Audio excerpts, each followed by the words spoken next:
నమస్కారం.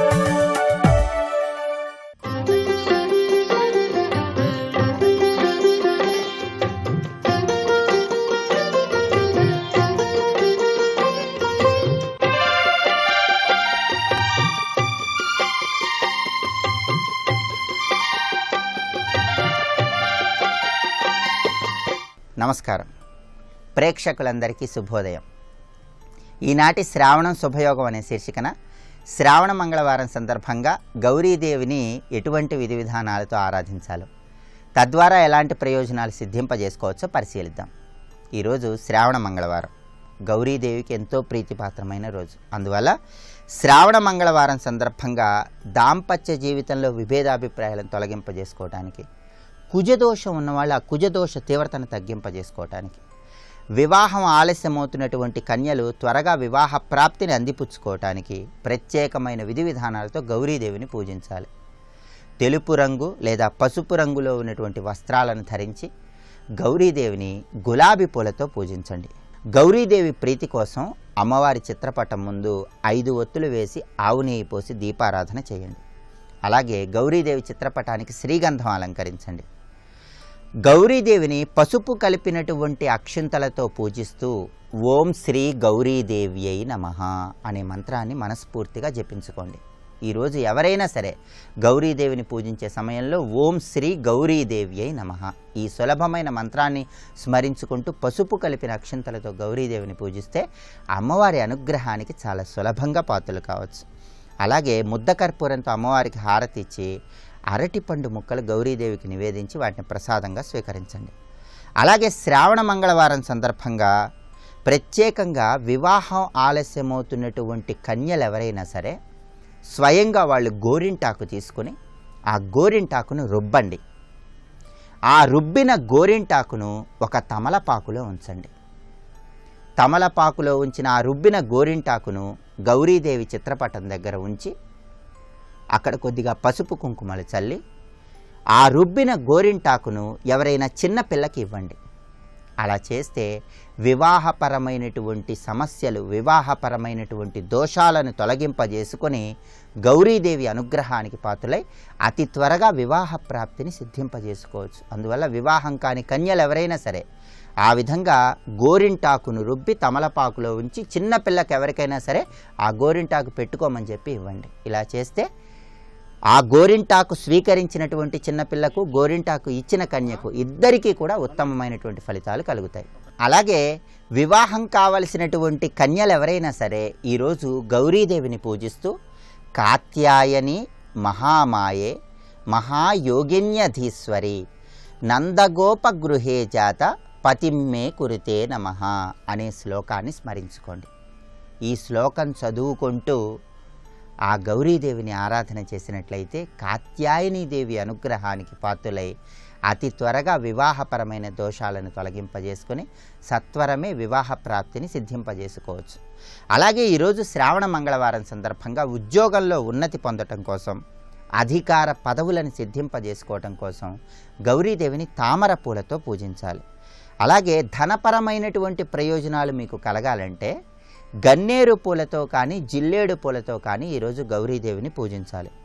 కోరిన కోరికలు వెంటనే నెరవేరాలంటే సంపెంగ పూలతో లేదా గులాబీ పూలతో ఈరోజు గౌరీదేవిని ఆరాధన చేయాలి. అలాగే నల్ల కలువ పువ్వులో గౌరీదేవి స్థిర నివాసం ఏర్పాటు చేసుకుని ఉంటుందని శాస్త్రాలలో వివరించారు. అందువల్ల మీకు లభించినట్లయితే నల్ల కలువ పువ్వును తీసుకుని వచ్చి అది గౌరీదేవి చెంత ఉంచి గౌరీదేవికి నమస్కారం చేసుకొని మీ మనసులో ఒక కోరిక కోరుకోండి.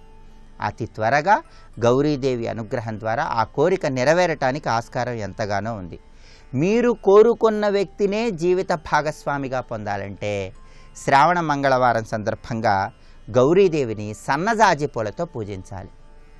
భర్తకు అపమృత్యు దోషాలు ఉన్న వాళ్ళు ఎవరైనా సరే జాతక చక్రంలో భర్తకు ఉన్నటువంటి అపమృత్యు దోష తీవ్రతను తగ్గింపజేసుకోవటానికి, దీర్ఘాయుర్దాయాన్ని సిద్ధింపజేసుకోవటానికి ఈరోజు గౌరీదేవిని మల్లెపూలతో పూజించాలి. ఇలా ప్రత్యేకమైన విధి విధానాలతో గౌరీదేవిని పూజించినట్లయితే ఆ గౌరీదేవి అనుగ్రహానికి చాలా సులభంగా పాత్రలు కావచ్చు. సర్వమంగళ మాంగళ్యే శివే సర్వార్థ సాధికే శరణ్యే త్ర్యంబకే దేవి నారాయణి నమోస్తుతే అనేటటువంటి గౌరీదేవికి సంబంధించిన శ్లోకాన్ని ఈరోజు వీలైనన్నిసార్లు మనసులో స్మరించుకున్నట్లయితే నిత్య జీవితంలో ఎటువంటి సమస్యలు ఉత్పన్నమవుతున్నా ఆ సమస్యల తీవ్రతను తగ్గింపజేసుకొని అమ్మవారి అనుగ్రహానికి చాలా సులభంగా పాత్రలు కావచ్చు.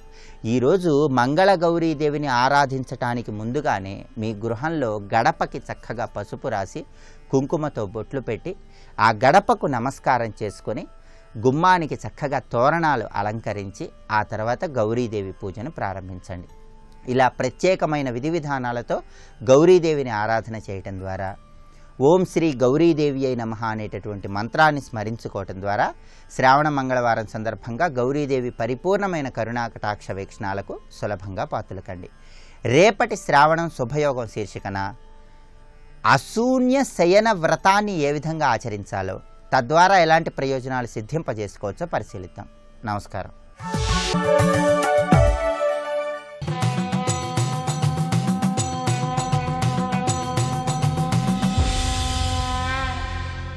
శతక సాహితీ సరస్వతికి నమస్కారం. నీ కేలీగత కందుకంబు జగమున్ క్రీడాపరుండీవు ఆ శ్రీకాంతుండు హిరణ్య గర్భుడును నీ క్రీడాసఖుల్ సౌఖ్య దుఃఖైకాత్మంబుల మధ్య నల్గుదుము కాదేమేము కైలాసవాసి కాశీప్రియ కాశీపాడు నిలయ శ్రీనీలకంఠేశ్వర. ఓ నీలకంఠేశ్వర స్వామి, ఓ కాశీపాడు వాస, నీ కేళీగత కందుకంబు జగమున్.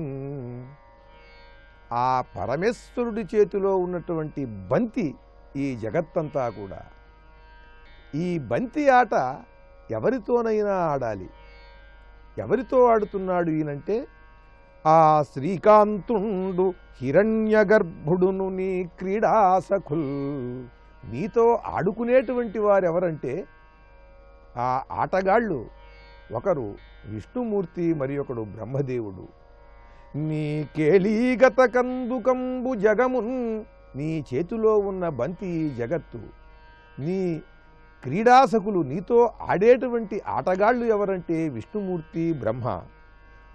సౌఖ్య దుఃఖైకాత్మంబుల మధ్య నల్గుదుము కాదే మేము. ఈ ఆటలో మీరు చిత్ర విచిత్రములుగా ఆడేటువంటి ఈ ఆటలో మేము కొన్ని సుఖాలకు కొన్ని దుఃఖాలకు కూడా లోనవుతూ ఉంటామయ్యా.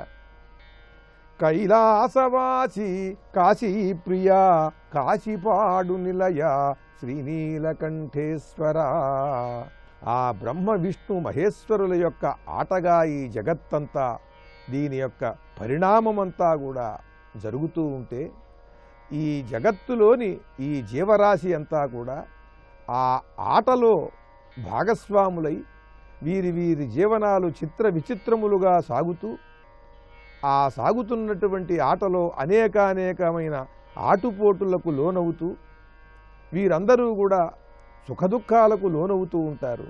కానీ వారు మాత్రం ఈ ఆటని ఆనందముగా క్రీడిస్తూ ఉంటారు. ఇది ఏమైనా న్యాయమా స్వామి? ఈ జగత్తంతా నీ చేత నిర్మింపబడినది కదా, నీ ఆట కోసం, నీ ఆనందం కోసం. మరి ఈ జగత్తులో ఉన్న జీవరాశి అంతా కూడా ఆనందంగా ఉండాలి కదా. వారికి మాత్రం దుఃఖాలెందుకు? వారికి కూడా నిర్మలమైన మనస్సును, నిశ్చయమైన జ్ఞానమును కలిగించి వారు కూడా ఆనంద స్వరూపులు, నీలో భాగము అనేటువంటి శక్తిని, ఆ ఎరుకని వారికి కలిగించి దాన్ని నిరంతరం నిలబెట్టుకునే స్థితిని కలిగించి వారు కూడా ఆనందంగా జీవనం సాగించేలా చేయవచ్చు కదా. వారికి మాత్రం ఈ సుఖదుఖాలు ఎందుకు? నీవు మాత్రం ఈ జగత్తుని ఆనందముగా ఒక బంతి ఆటగా నువ్వు భావిస్తూ ఆడుకుంటున్నావయ్యా. జగత్తులో నీచే సృష్టింపబడినటువంటి వారందరూ సుఖదుఖాలకు లోనవుతున్నారు. ఏమిటి వింత అంటూ ఆ నీలకంఠేశ్వరుణ్ణి ప్రశ్నిస్తూ, నీ ఆనందాన్ని మాకు కూడా ప్రసాదించు, సజ్ఞానమును మాకు ప్రసాదించు అని వేడుకుంటూ భక్తులందరి తరపున అద్భుతమైన పద్యరచనతో ఆ నీలకంఠేశ్వరుణ్ణి స్తుతిస్తూ గొప్ప భక్తి శతకాన్ని మనకు అందించిన విద్వత్కవులు, త్రిభాషా సహస్రావధానులు శ్రీ వద్దిపర్తి పద్మాకర్ గారు రచించిన శ్రీనీలకంఠేశ్వర శతకంలోని మరి ఒక పద్యం గురించి రేపు ఉదయం తెలుసుకుందాం. ఓం నమః శివాయ.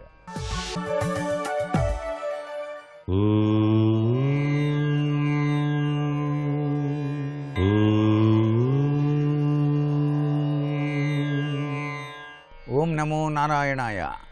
ఓం నమః శివాయ. శ్రీమాత్రే నమః. ఈరోజు శ్రావణ మంగళవారం.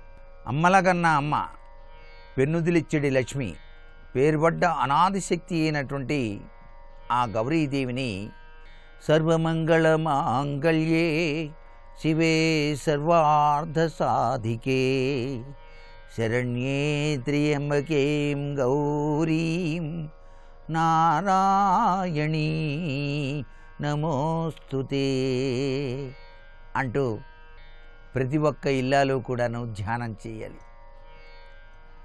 సర్వ సౌభాగ్యాల ప్రదాయినిగా ఆ చక్కని తల్లిని ఆరాధన చేస్తాం. వివాహం కావలసినటువంటి కన్యలు కూడాను ఈ గౌరీ వ్రతాన్ని ఆచరించేటువంటి సనాతన సంప్రదాయం కూడా ఉంది. కళ్యాణ కారకత్వ లక్షణాన్ని ప్రసాదించే అమృత కల్పవల్లి కదా ఆ చక్కని తల్లి. అందుకే ఆ తల్లిని ఈరోజు ఏ గౌరీ శంకరార్ధాంగి యథాత్వం శంకరప్రియ తథా మాం కళ్యాణకాంతకాంతాం సుదుర్లభాం అంటూ ధ్యానం చేసినట్లయితే వివాహం కావలసినటువంటి కన్యలకు వివాహం తప్పనిసరిగా కలిగేటట్టుగా చేయగల అమృత కల్పవల్లి ఆ గౌరీమాత. అందుకనే గౌరీదేవి సాక్షాత్తు శివుని ఇల్లాలుగా ఆమె ప్రతి ఒక్క స్త్రీకి అర్ధాంగి అనేటువంటి పదాన్ని ప్రసాదింపచేసింది. స్త్రీలకు అర్ధాంగి అనేటువంటి పదాన్ని కల్పించినటువంటి గొప్ప లక్షణం గౌరీదేవి యొక్క మహిమగానే చెప్పాలి. ఎందుకంటే ఆ తల్లి శివుని యొక్క శరీరంలో సగభాగంగా ఉన్నది, అర్ధనారీశ్వరిగా.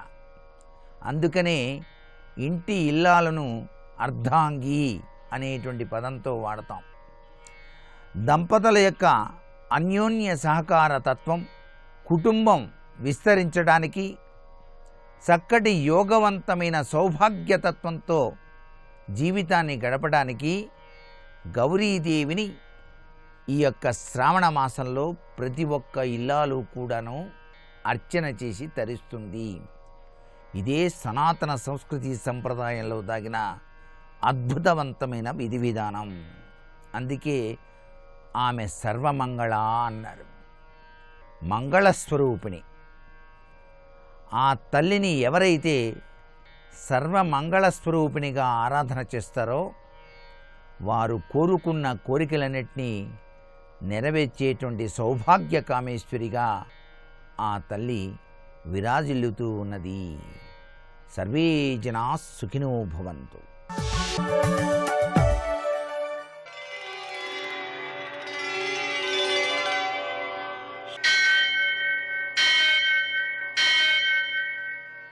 సహస్రశీరుషం దేవం విశ్వాక్షం విశ్వశంభువం విశ్వం నారాయణం దేవమక్షరం పరమం పదం విశ్వతః పరమాం నిత్యం విశ్వం నారాయణగుం హరిం విశ్వమేవేదం పురుషస్తద్విశ్వముపజీవతి పతిం విశ్వస్యాత్మేశ్వరం శాశ్వతం శివమచ్యుతం నారాయణం మహాజ్ఞేయం విశ్వాత్మానం పరాయణం.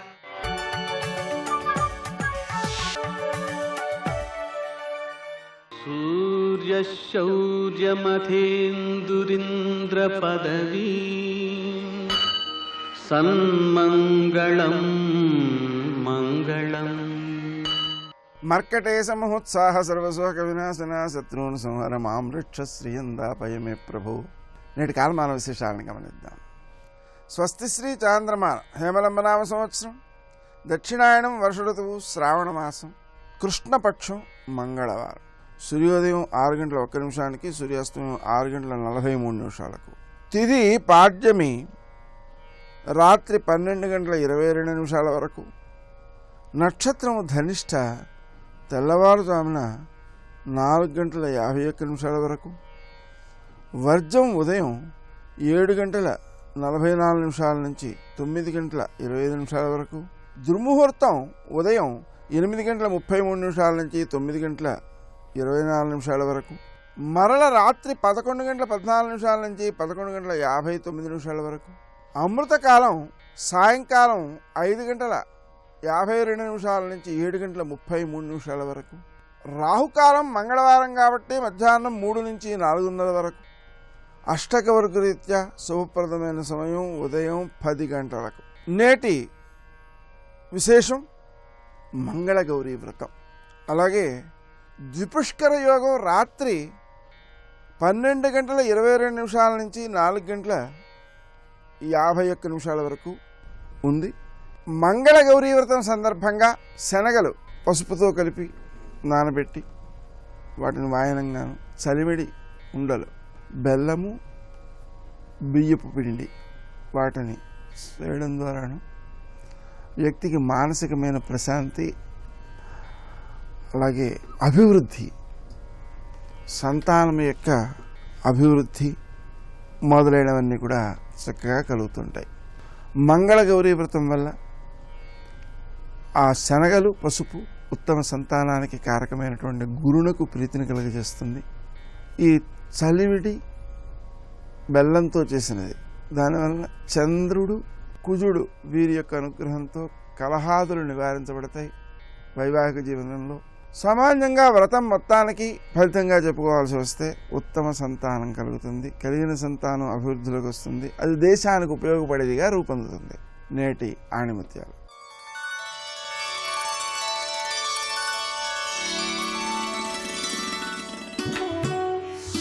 మానసిక రుగ్మతలైన రాగద్వేషాలు శారీరక రుగ్మతల కన్నా ప్రమాదకరమైనవి.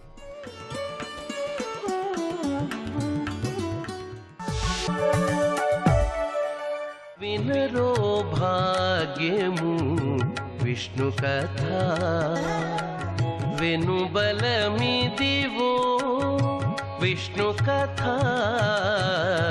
వినరో భాగ్యము విష్ణు కథ.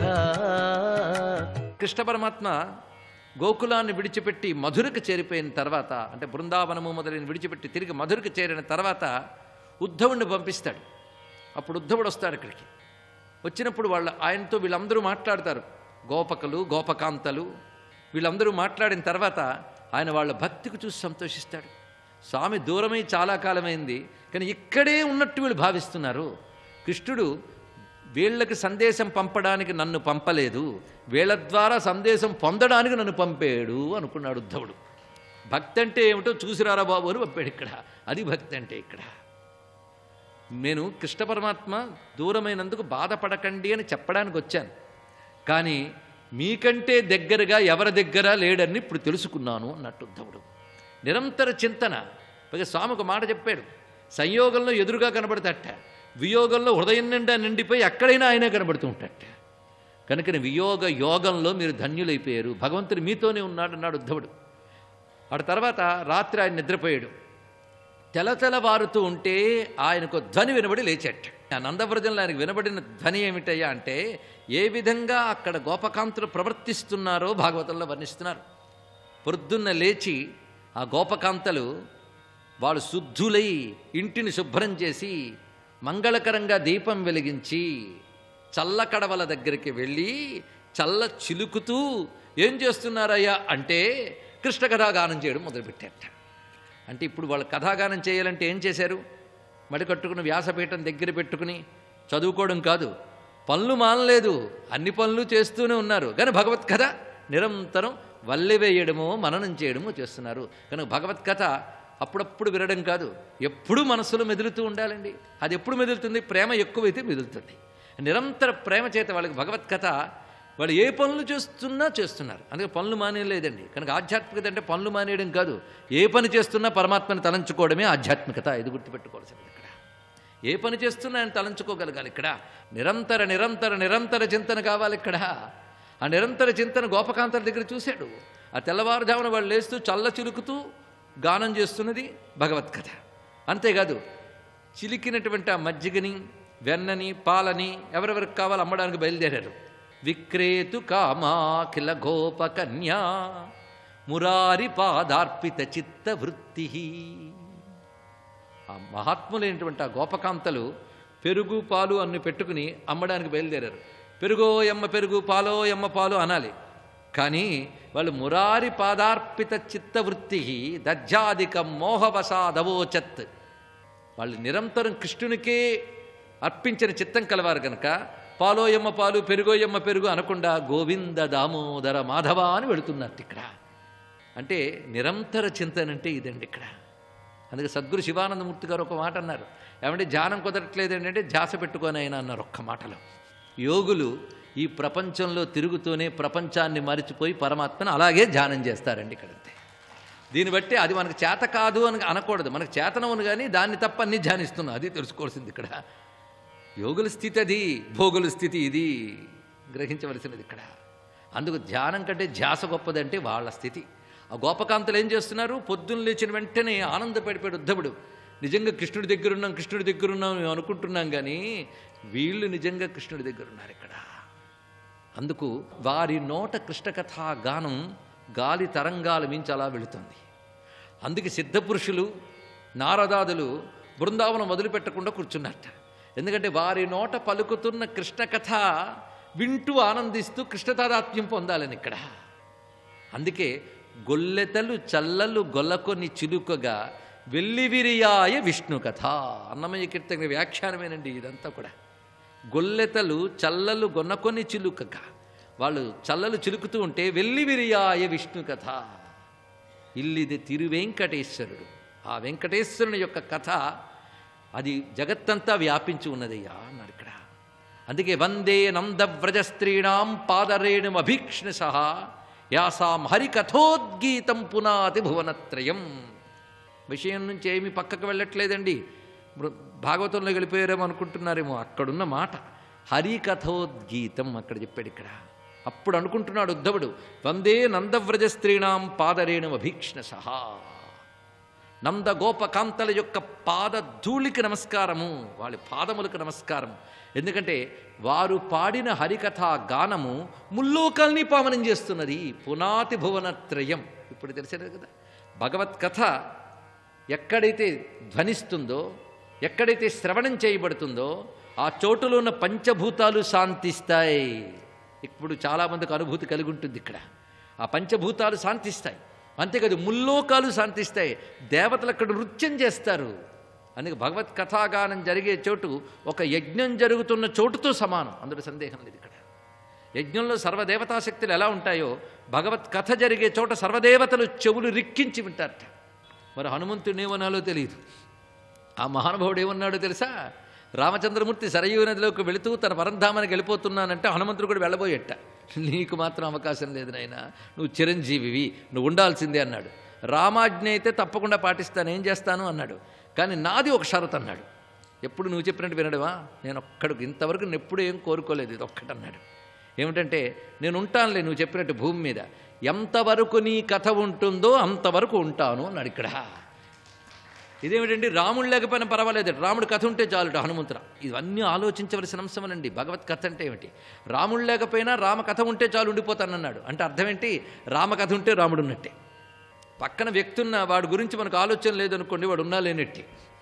వ్యక్తి లేకపోయినా వాడి గురించే వింటూ వాడి గురించో అంటూ ఉంటే వాడుతూ ఉన్నట్టే, అంతే కదండి. అందుకే మనం ఎక్కడున్నామనేది ప్రశ్న కాదు, మనసు ఎక్కడుందనేది ప్రశ్న ఇక్కడ. అటువంటప్పుడు హనుమంతుడు కోరుకున్నది ఏది, నీ కథ వింటూ ఉంటే చాలయ్యా. ఎక్కడ వింటావు, ఎక్కడ రామకథ జరిగితే అక్కడ ఉంటాడట. ఆ మహానుభావుడు రుద్రాంశంభూతుడు కనుక అని ఎక్కడికైనా వెళ్ళిపోగలడు, ఎక్కడైనా ఉంటాడు. అసలు రామకథ వినడం కోసం ఎన్ని రూపాయలైనా ధరిస్తాడు మహానుభావుడు ఇక్కడ. హనుమంతుడు చెప్పాడు భగవత్కథ ఎంత గొప్పదో, విష్ణు కథ ఎంత గొప్పదో. అది పునాతి భువనత్రయం, ముల్లోకాల్ని పావనం చేస్తుందయ్యా అన్నాడు. నాకు అన్ని లోకాలు తెలియదండి, ఒక్క లోకమే తెలిసాను, అదేనా తెలిస్తే సంతోషం. అతను మనలో ముల్లోకాలు ఉన్నాయి తెలుసు కదా, స్థూల సూక్ష్మ కారణ, ఇవి ముల్లోకాలు. అంతేకాదు మనలో ఉన్నది మనసు మాట శరీరం, ఇవి ముల్లోకాలు. ఈ మూడు పవిత్రం చేస్తుంది. ముల్లోకాలు పవిత్రం చేస్తుందంటే భగవత్ కథా శ్రవణం మన మనస్సును పవిత్రం చేస్తుంది, మన శరీరాన్ని పవిత్రం చేస్తుంది, మన వాక్కును పవిత్రం చేస్తుంది. ముల్లోకాల్ని పవిత్రం చేసింది. ఇంకేం కావాలి ఇక్కడ? అందుకే పునాది భువనత్రయం. అటువంటి విష్ణు కథ వినబోతున్నాం. ఎందుకంటే భీష్మ పంచకం అని ఒకటి ఉన్నది. ఏ మాసంలోనైనా ఏకాదశి నుంచి పూర్ణిమ వరకు మహోత్కృష్టమైన దివసాలు ఆధ్యాత్మిక సాధనకి. ఏ మాసమైనా ఇంత మహిమాన్వితమైన విష్ణు కథ. అందుకే అది వదలక వేదవ్యాసులు నుడివిన విదిత పావనము విష్ణు కథ. సదనం బైనది సంకీర్తనకే వెదకిన చోటని విష్ణు కథ. వదలక వేదవ్యాసులు చేసిన పని ఏమిటయ్యా అంటే వదలకుండా ఆయన చేసిన పని విష్ణు కథని చెప్పడమే. ఎందులో చెప్పారు, ఎందులో చెప్పలేదు, ఇది ప్రశ్న వేయాలి ఇక్కడ. ఆయన మొత్తం చెప్పిందంతా విష్ణు కథే. అది విదిత పావనము, అది పవిత్రము చేస్తుంది విష్ణు కథ. అందుకే పావనం. పైగా విదిత అంటే అందరికీ తెలిసిన విషయమేనాయన. అందరినీ పవిత్రం చేసే శక్తి విష్ణు కథ ఉన్నది. ఎక్కడ దొరుకుతుందండి విష్ణు కథ? వెదకిన చోటున విష్ణు కథ. ఎక్కడైనా వెతుకు తప్పకుండా దొరుకుతుంది. అంటే అర్థం వెదకిన చోటునే అంటే అన్వేషించిన చోట, సాధించిన చోట, ఎందెందు వెదకి చూచిన అది ఇక్కడ. కావాలనుకుని అన్వేషిస్తే పరమాత్మ తన కథామృతాన్ని చేతికిస్తాడు. అంతేకాదు సుఖయోగింద్రుడు భాగవతం చెప్తూ ఉంటే ఒక సన్నివేశం జరిగిందిట. భాగవత మాహాత్మ్యం చెప్తూ పద్మపురాణం చెప్తోంది ఇక్కడ. దేవతలు ఆ విష్ణు కథకి చాలా సంతోషించి ఏదో ప్రతిగా ఇవ్వాలి కదా అంత విన్నవాడి దగ్గరికి వచ్చి సుఖయోగింద్రుడి దగ్గరికి తెచ్చారు. ఏమిటి? భూలోకంలో దొరకనది దేవలోకంలో దొరికేది అమృతం. అమృత కలశం పట్టుకొచ్చి ఇచ్చారట సుఖయోగింద్రుడికి వాళ్ళందరికీ. ఇంత భాగవతం విన్నాం గనక దానికి బదులుగా అమృతం ఇచ్చామన్నారు. ఆ మాట ఆడకూడదండి. భగవజ్ఞానం విన్నదానికి బదులుగా ఎవడూ ఏమీ ఇవ్వలేడు. ఏదో తోచింది అల్పంగా ఇచ్చాను అనాలే తప్ప బదులుగా ఇచ్చాను అనకూడదు. భగవత్కథ ఎక్కడా, అమృతం ఎక్కడ? వెంటనే అక్కడున్న భాగవతోత్తములు ఉన్నారట. సుఖయోగింద్రుడు ఏం మాట్లాడలేదు. దానికి ఈ అమృతం కావాలా, ఆయన అలాగే అమృత స్వరూపుడే అని చిన్న నవ్వుతూ చూస్తున్నాడు. మహాత్ములకి హేయముండదు, ఉపాధేయముండదు. అంటే నిరసించరు, స్వీకరించరు, చూస్తూ కూర్చుంటారు అక్కడ. ఆయన నవ్వుతూ కూర్చున్నాడు అంతే. భాగవతోత్తములు ఉన్నారు, పొరపాటు పడుతున్నారు. మేము ఇంతవరకు సుఖయోగింద్రులు చెప్పినటువంటి భాగవతం విన్నవాళ్ళం, మేము చెప్తున్నాం వినండి. ఈ అమృతం భాగవతం ముందు దిగదుడుపు.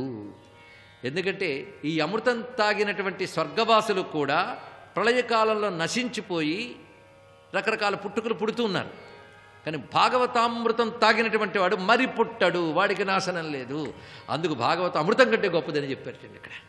అంటే భగవత్ కథ అమృతం కంటే గొప్పది. అందుకే నీ కథామృతము. లోతు తెలియాలండి. ఏదో మాట వరుసకి విష్ణు కథ అన్నారు అని కాదు, లోతు తెలియాలి ఇక్కడ.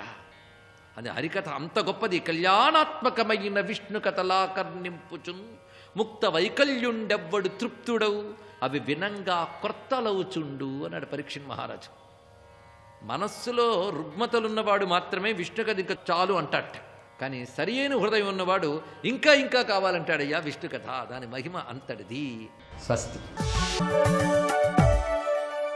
నమో ఆంజనేయం నమో దివ్యకాయం నమో వాయుపుత్రం నమో సూర్యమిత్రం నమో నిఖిల రక్షాకరం రుద్రరూపం నమో మారుతిం రామదూతం నమామి. ప్రభువు గౌరవాన్ని నిలబెట్టగలిగిన వాడు హనుమ ఒక్కరే అన్నారు. వెంటనే ఆజ్ఞగా చెప్పండి, వానరులందరినీ ప్రవేశపెట్టండి అన్నారు. వెళ్ళి చెప్పారు. గబగబా వాళ్ళందరూ ముఖాలు కడుక్కున్నారు, నోళ్లు పుక్కిలించారు, తిన్నగా వచ్చి సుగ్రీవుడి ముందు కూర్చున్నారు. కూర్చుని మళ్ళీ విన్నారుగా హనుమ దగ్గర ఎలాగో ఇప్పుడు నేను చెప్పేసినట్టే చెప్పేశారు అందరూ. ఇలా వెళ్ళారు, ఇలా సొరసొచ్చింది, సింహికొచ్చింది, ఏదో మైనాకుడు వచ్చాడు, ఈ కథలన్నీ చెప్పేశారు. రండి రామచంద్రమూర్తి దగ్గరికి ఎడదామని ప్రస్రవణ పర్వత శిఖరం మీద కూర్చున్న రామలక్ష్మణుల దగ్గరికి వెళ్ళారు. వచ్చేసి అందరూ హనుమ దగ్గర విన్నారు కాబట్టి అందరూ చెప్పేశారు. సీతమ్మని చూసాం, ఇలా ఉంది అలా ఉందని. రాముడికి తెలీదు, ఆయన మహాప్రాజ్ఞుడు. సీతమ్మ నాయందెట్లున్నది అని అడిగారు. హనుమని వెనక పెట్టి వీళ్ళు మాట్లాడుతున్నారు. వీళ్ళందరూ పక్కకి తప్పుకుని హనుమ నువ్వు వచ్చి చెప్పు, ఈనండి చూసిందన్నారు. ఎందుకని? అప్పటి వరకు ఆయన్ని వెనక్కి పెట్టారు. ఆ ప్రశ్నకి జవాబు ఆయనే చెప్పాలి. ఆయన ఎంత గొప్పగా చెప్పారు. మహాప్రాజ్ఞుడు బుద్ధిమతాం వరిష్టం శ్రుత్వాతు వచనం తేషాం హనుమాన్ మారుతాత్మజ ప్రణమ్య శిరసాదేవ్యై సీతాయైతాం ద్విషం ప్రతి. ఒక్కసారి దక్షిణ దిక్కుకు తిరిగి సీతమ్మ ఉన్న దిక్కుకు తిరిగి ఒక నమస్కారం చేశారు. నా చేత నమస్కరింపబడవలసిన రీతిలో బహుసంస్కారవంతంగా శీలవతి అయి నీ యందు పరమభక్తితో సీతమ్మ ఉన్నది. నోటితో చెప్పకుండా నమస్కారంతో చెప్పారు. నియతాం అక్షతాం సీతాం రఘవాయన్యవేదయత్ రామ సుగ్రీవియో సఖ్యం శ్రుత్వా ప్రీతిముపాగత. నీకు సుగ్రీవుడికి స్నేహం కలిగిందని, తొందరలో నువ్వు వస్తావని తెలిసి ఎంతో సంతోషం పొందింది. ఆవిడ యొక్క శోకమంతా పోయింది. కానీ తన కోసమని చెప్పి నువ్వు శోకిస్తున్నావన్న మాట విని మాత్రం శోకిస్తోంది అని తన గొప్పతనాన్ని కానీ తాను అవన్నీ సాధించిన విషయాలు కానీ ఎక్కువ వర్ణించరు. పెద్దల దగ్గర మాట్లాడేటప్పుడు తన గొప్పతనాన్ని చెప్పుకోకూడదు, పరమలఘువుగా మాట్లాడతారు. వానరులతో మాట్లాడినప్పుడు పూసగుచ్చినట్టు చెప్పారు అన్నీ. రాముడితో సుగ్రీవుడితో అలా చెప్పరు. ఏదో పైన చెప్పి సీతమ్మ ఎలా ఉందో చెప్పారు. ఆమె పాతివ్రత్యం చెప్పారు. ఎంత తేజస్సుతో ఉందో, ఎంత ఉపవాసం చేస్తోందో, రాముడి కోసం ఎంత నమ్ముకు బ్రతుకుతోందో చెప్పారు. చెప్పి ఒక మాట అన్నారు. తతో మయా వగ్బిదధీన భాషిత శివాభిరిష్టాభిరభిప్రసాదిత జగామ శాంతిం మమ మైథిలాత్మజ తవాపి శోకేన తథాపి పీడిత. సుందరకాండ తత్తుతో ప్రారంభమై తత్తుతో పూర్తయిపోతుంది. తతో రావణనీతాయా సీతాయా శత్రుకర్షణ తో మొదలై తతో మయా వగ్బిదధీన భాషిత. నేను చెప్పిన మాటల చేత సీతమ్మ యొక్క శోకము తొలగిపోయినది. వాక్కు ఉన్నవాడు మనుష్యుడు. వాక్కు చేత ఎంతమందికి శాంతినివ్వచ్చో, ఎంతమంది జీవితాలు దిద్దవచ్చో అర్థమవుతుంది. తతో మయా వగ్బిదధీన భాషిత శివాభిరిష్టాభిరభిప్రసాదిత జగామ శాంతిం మమ మైథిలాత్మజ. నా వాక్కుల చేత సీతమ్మ మనసుకి శాంతి కల్పించాను. ఇవాళ సీతమ్మ బాధపట్టలేదు. కానీ నువ్వు తన గురించి ఏడుస్తున్నావని తాను ఏడుస్తోందంతే తప్ప అంతకమించి ఆవిడ మనసులో అశాంతి లేదు. రావణుడు 2 నెలలు గడువిచ్చాడు. 1 నెల మాత్రమే బ్రతికి ఉంటానని నీకు చెప్పమంది అన్నాడు. రామచంద్రమూర్తి విలవిలా శోకించి అన్నాడు, ఆమె 1 నెల బ్రతికుంటుంది, సీతమ్మని వదిలి 1 రోజు ఉండలేను. వెంటనే వెళ్ళి సీతమ్మని రక్షించాలన్నారు. సుందరకాండలో ఒక మాట అంటారు హనుమ, నిమిత్తమాత్మస్తు రామాయ.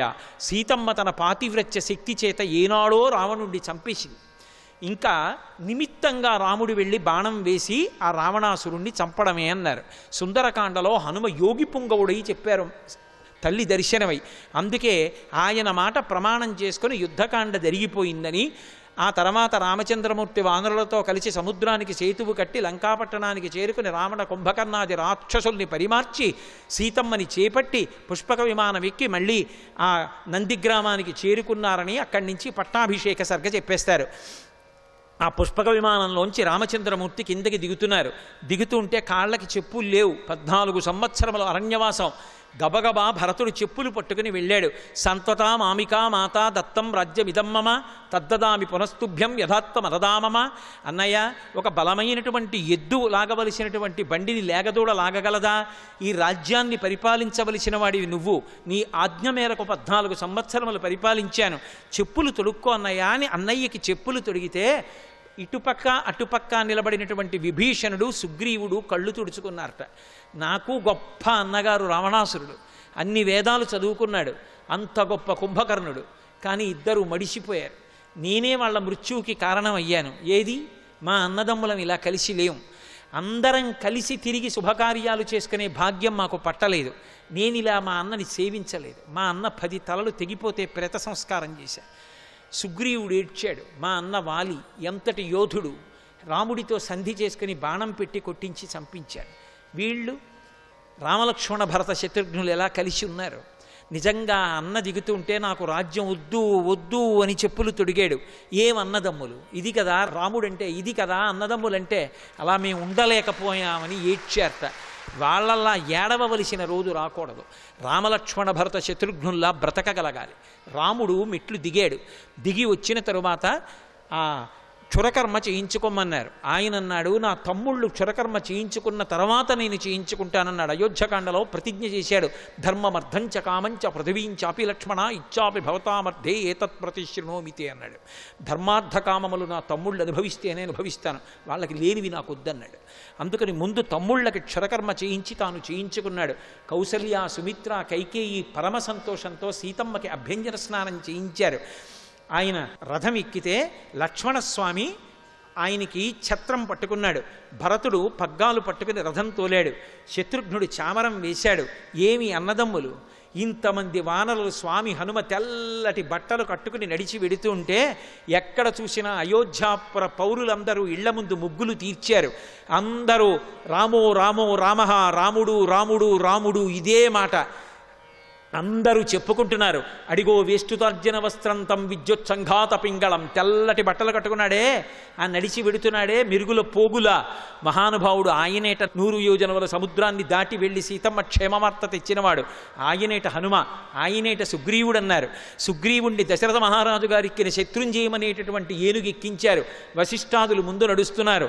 అయోధ్యానగరాన్ని చేరుకున్నారు. వానరులు రాత్రికి రాత్రి 500 నదుల జలాల్ని 4 సముద్రాల జలాల్ని తీసుకొచ్చారు. వశిష్ఠో వామదేవశ్చ జాబాలి రథకాశ్యప కాచ్చాయన సుయజ్ఞశ్చ గౌతమో విజయస్తథ. మహర్షులందరూ కూడా రామచంద్రమూర్తిని సింహాసనం మీద కూర్చోపెట్టారు. ఈ కలశలలో ఉండేటటువంటి మంత్ర పురస్సరమైనటువంటి జలములనన్నిటినీ కూడా ఆయన మీద పోశారు. ఇక్ష్వాకు వంశంలో పరంపరాగతంగా ధరించినటువంటి కిరీటాన్ని తీసుకొచ్చి సభామధ్యంలో పెట్టి పూజ చేసి వశిష్ఠుడు ఆ కిరీటాన్ని ఎత్తి రామచంద్రమూర్తి తల మీద పెట్టాడు. పట్టపురాణిగా సీతమ్మ తల్లి అభిషేకాన్ని పొంది ఆయన యొక్క తొడ మీద సింహాసనం మీద కూర్చుంది. లక్ష్మణస్వామి వంక చూశాడు రాముడు. అతిష్ట ధర్మజ్ఞ మయాస హేమాంగాం పూర్వరాజ్యాం జుషితాంబలేన, పూర్వరాజులు యువరాజులతో కలిసి పరిపాలించినటువంటి అఖండమైన సామ్రాజ్యాన్ని నాతో కలిసి యువరాజుగా పరిపాలించడానికి ఓ లక్ష్మణ నువ్వు కూడా పట్టాభిషేకం పొందు అన్నాడు. 14 ఏళ్ళు అన్నయ్య వెంట తిరిగాను, నాకేమిచ్చాడంటాడేమో చూద్దామన్నాడు. కానీ పరమధర్మాత్ముడు లక్ష్మణస్వామి, అన్నయ్య నాకన్నా పెద్దవాడు భరతుడు ఉన్నాడు, భరతుడికి దక్కవలసిన రాజ్యం నాకు వద్దన్నయ్య, భరతుడికి యవరాజ్య పట్టాభిషేకం చేయమన్నాడు. అన్నయ్య ఏం చెప్తే అదే భరతుడికి. సర్వం శ్రీ ఉమామహేశ్వర పరబ్రహ్మార్పణమస్తు. స్వస్తి.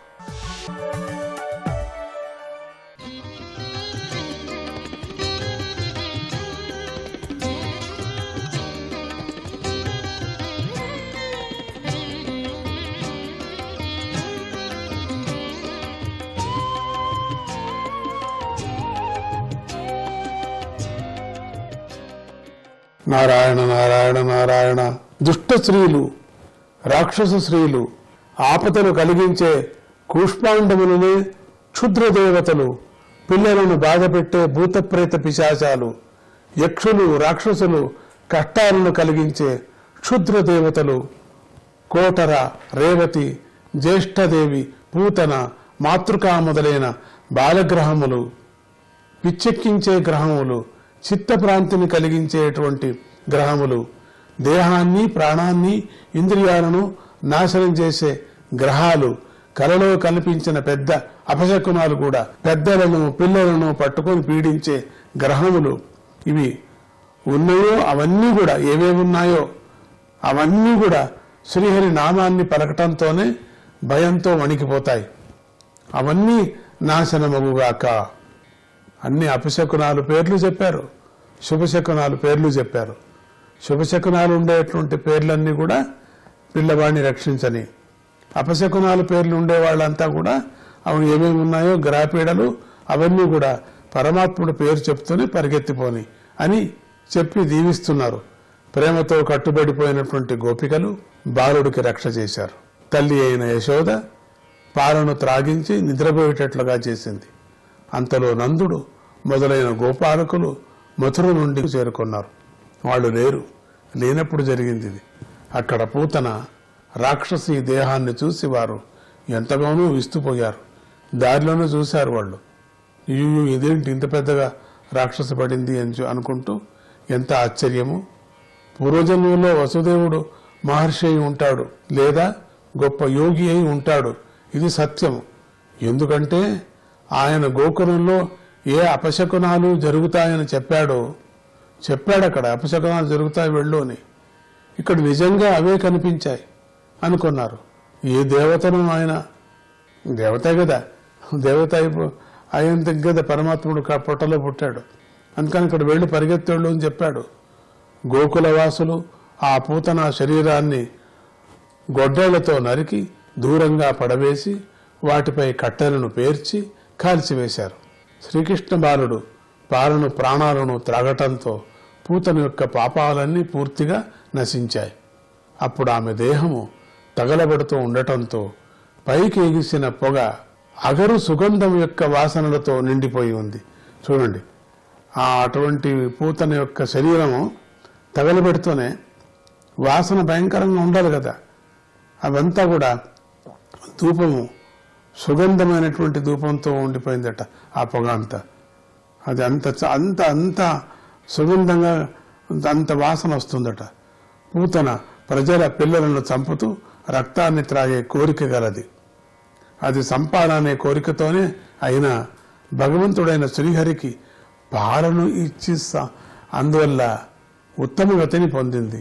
భగవంతుడికే పాలిచ్చింది కదా ఈవిడ.